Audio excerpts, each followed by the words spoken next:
156. Doing Nothing.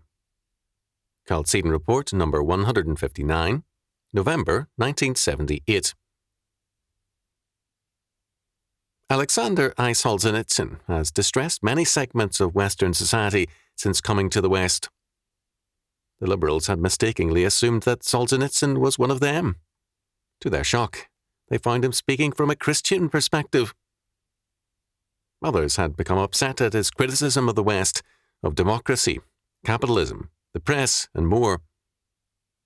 What is an anti-communist doing, criticizing democracy and its press, capitalism and socialism, and more? This misunderstanding of Solzhenitsyn is part and parcel of our misunderstanding of the problem of our time. Moreover, the cause of this misunderstanding is a religious and moral failure, not an intellectual problem. All too much anti-communism is not only shallow, but also involves a surrender to the basic evil. If we agree with our enemy on 6 to 9 points out of 10, our quarrel is a family fight for power, not a principled conflict.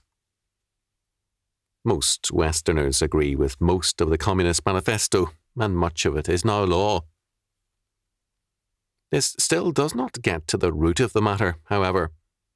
The root cause and foundation of Marxism is humanism, and humanism is also basic now to most of the politics, economics, capital and labour, education, churches and press of the West.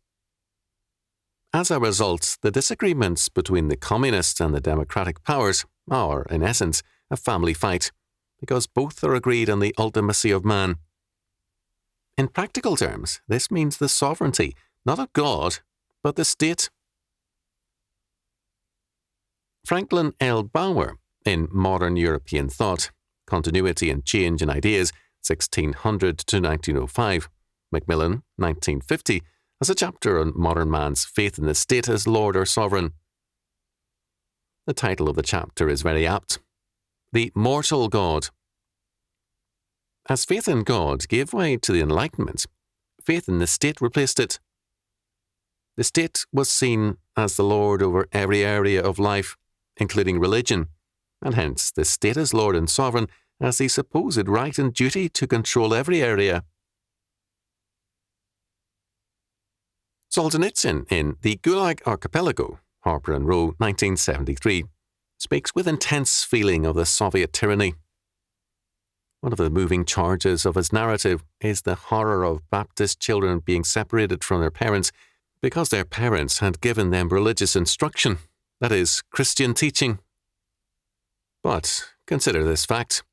In state after state in the United States, Baptist parents have been hauled into court and threatened with the loss of their children because their children were in schools which refused to submit to statist and humanistic controls. The charge against these parents? Contributing to the delinquency of their minor children.